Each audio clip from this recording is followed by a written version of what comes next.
में खड़ी इसबगोल की फसल बर्बाद हुई है, जिससे जिले में करीब 2 अरब रुपए की फसल के बर्बाद होने का अनुमान है। किसानों को उचित मुआवजा देने को लेकर के बीजेपी की ओर से प्रदर्शन किया गया है। चितलवाना उपखंड कार्यालय पर नारेबाजी की गई।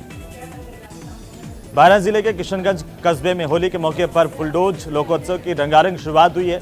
अनोखे स्वांग और झांकियों के लिए 137वां लोकोत्सव काफी प्रसिद्ध है और इससे पहले कलश यात्रा के साथ इसका आगाज हुआ।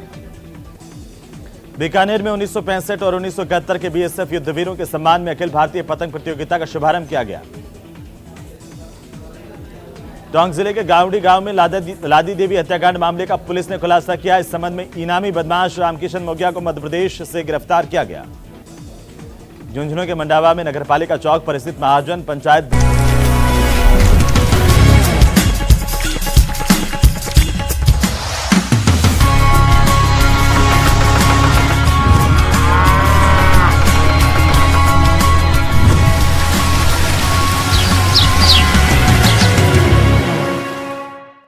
ब्रेक के बाद एक बार फिर से आप सभी दर्शकों का अन्नदाता कार्यक्रम में स्वागत है। वक्त के साथ साथ खेती का नक्शा भी बदल रहा है। दरअसल बदलते जमाने में खेतीबाड़ी के पुराने तौर तरीकों के सहारे किसानों को गुजारा नहीं होता, लिहाजा आमदनी में इजाफा करने के लिए नए जुगत करना लाजमी है। इसलिए फसलों के साथ साथ क्षेत्रीय पेड़ों को लगाने का काफी फायदे का सौदा है। सरकार भी कृषि वानिकी को बढ़ावा देने पर काफी जोर दे रही है। अगर आप भी खाली पड़ी जमीन और खेत की मेड़ों पर वानिकी वृक्षों को लगाना चाहते हैं तो इनकी नर्सरी तैयार करनी होगी और इसके लिए आप किन किन बातों पर खास ध्यान दें, आइए जानते हैं कृषि विशेषज्ञ पूजा कुमारी से।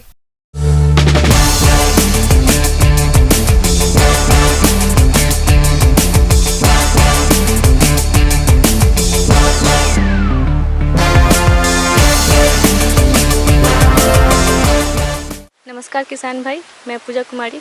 आज मैं आप सभी को कृषि वानिकी की पौधशाला कैसे तैयार करें इस विषय पर बताऊंगी।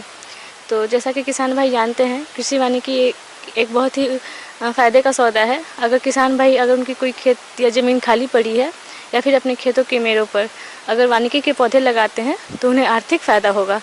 तो सबसे पहले इसमें होती है कि क्या नर्सरी हम कैसे बनाएं इसकी।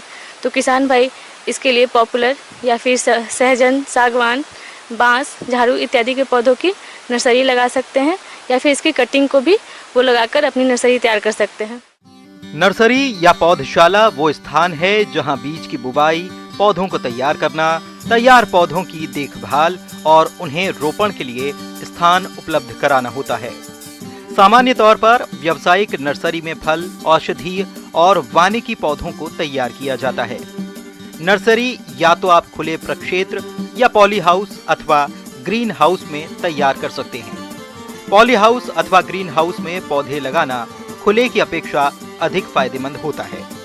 सिंचाई निश्चित तापमान, आर्द्रता एवं नमी मिलने की वजह से साधारण रूप से उगाए गए पौधों की अपेक्षा गुणात्मक एवं परिणात्मक रूप से काफी बेहतर होते हैं। तो नर्सरी तैयार करने के लिए किसान भाई या तो खाली पड़ी ज़मीन का उपयोग करें या फिर पॉली हाउस, नेट हाउस अगर उनके पास है तो ज़्यादा अच्छा रहेगा उनके लिए। नर्सरी लगाने के लिए सबसे पहली चीज़ होती है वो बीजों का चुनाव करना होता है। तो किसान भाई जब बीज का चुनाव करेंगे तो ऐसे पेड़ों को लेंगे जो कि सीधे हों तथा जिनकी शाखाएं कम हो। तो ऐसे पेड़ों के जो बीजें लेंगे वो अधिक उत्तम होता है। इन बीजों को लेने के बाद इनको सुखाकर फिर उसकी ग्रेडिंग करके उसे हम केमिकली ट्रीट करते हैं। रसायन से उपचारित करने के लिए हम क्लोरोपाइरीफॉस नामक दवा का उपयोग करेंगे, जो कि 2 ml प्रति लीटर पानी में मिलाकर हम बीजों को उपचारित करेंगे। अगर किसान भाई पॉपुलर या फिर बांस की कटिंग लेते हैं, उनका कलम तैयार करते हैं, तो उसे भी पहले उपचारित कर लेंगे। उपचारित करने के बाद किसान भाई इसे या तो खाली पड़ी ज़मीन पर या फिर पॉलीथीन के बैग में बनाकर इसकी नर्सरी तैयार कर सकते हैं। पॉलीथीन में बैग बनाकर नर्सरी तैयार करना किसानों के लिए अच्छा होता है, क्योंकि जब इसका वो रोपण करते हैं तो उस समय उन्हें ज़्यादा नुकसान नहीं होता है या फिर परेशानी का सामना नहीं करना पड़ता है। नर्सरी वो स्थान है जहां मूल वृंत तैयार करने के लिए बीजू पौधों की बीज की बुवाई की जाती है।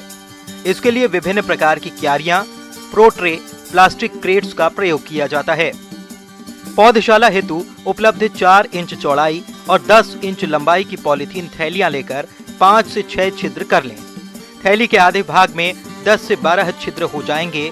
इसके बाद थैलियों को भरने के लिए पौधशाला की क्यारियों में ही छनी हुई गोबर की खाद, चिकनी मिट्टी और बालू रेत को बराबर भाग में मिलाकर मिश्रण बना ले और फिर थैलियां भरना शुरू करें। थैलियां भरकर क्यारियों में सीधे रखें, जिससे छोटे पौधे कलम लगाने और पानी देने में आसानी होगी। साथ ही आप इनमें दूसरे पौधों को भी लगा सकते हैं। मिट्टी भरेंगे, फिर इसमें बीजों का रोपण करेंगे या फिर कलम का जो उनके पास है उसका रोपण करेंगे। फिर इसे एक कतार में रख लेंगे।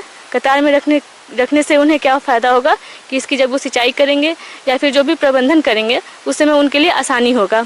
किसान भाई अगर नमी का ध्यान रखें तथा समय समय पर कीटों का या फिर कोई भी बीमारी है उसका रोकथाम करे, प्रबंधन करे, तो उनकी नर्सरी बहुत अच्छी तरीके से तैयार हो जाएगी।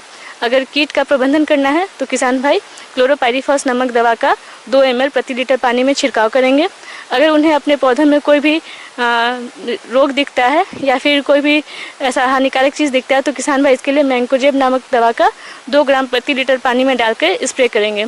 इस प्रकार किसान भाई अगर वैज्ञानिक तरीके से नर्सरी तैयार करते हैं अपना, तो किसान भाइयों को बहुत ही फायदा होगा तथा इनसे जो पेड़ भी बनेंगे वो काफ़ी स्वस्थ और मजबूत बनेंगे। धन्यवाद।